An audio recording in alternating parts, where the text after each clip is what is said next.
Hello YouTubers. Well, I found this photograph the other day when I was looking through some of my old archives, and it is of a bit of my artwork done a long time ago, and there is a story about it if you care for me to tell it. Well, those of you who've known me for a long time will know that I took an interest in art very late in life, and eventually at the age of 60 something I studied at the university, where to my shame rebelled against the teaching. I was of course a mature student working with the young, and I guess this is what informed my work. Oh, blimey, did I just say informed my work? I still return to art speak. How sad is that?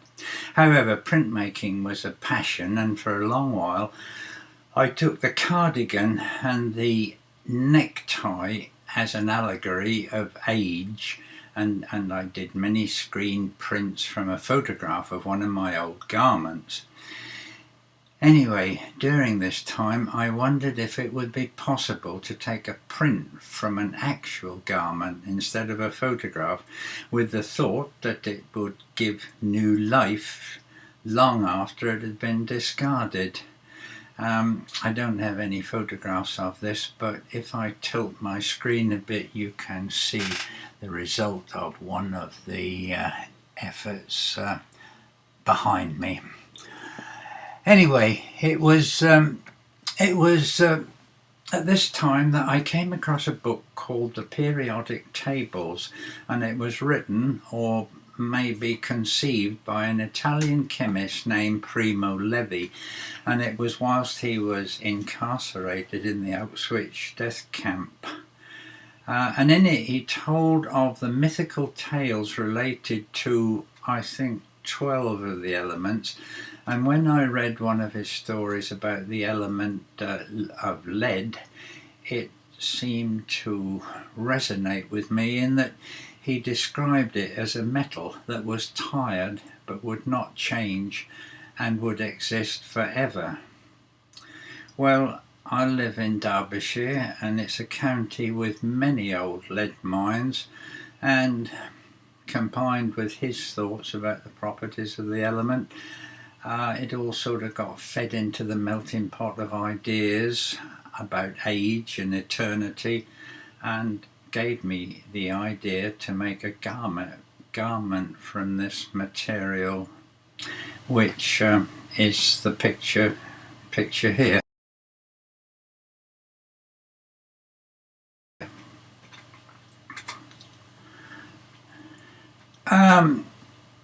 It's no good trying to interpret a piece of art because even the artist has no idea. Just take what you want from it. From the time of Marcel Duchamp in the 1900s, artists were given a license to do whatever they liked and call it art, and the more shocking it was, the more it was revered. So art took on a very weird, I don't know, path, whatever you call it.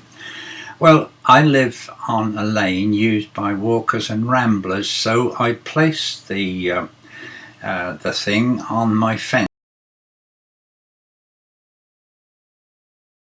where it would be seen, and it became a general source of interest. Many laughed at it, many handled it. Children put their sweet wrappers and other rubbish in the pockets, so that over the years it got misshapen and distorted. I didn't mind this because it showed how, like us, we all change with time, and was part of the work. That word again. But all the time knowing that however it was misused, it would never die. Many people asked me about it. I'd screen printed an extract from Levi's book on a sheet of lead beside it to give them a clue.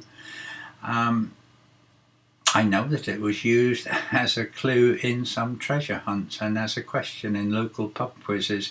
So for 20 years it existed out there through hail, rain and storm. That is until this year. I guess that in these hard times it was seen as a source of money and it was stolen. I sometimes see walkers point to the spot where it once hung and tell their friends of the peculiar bit of sculpture that was once there, and maybe to my house where the mad artist now lives.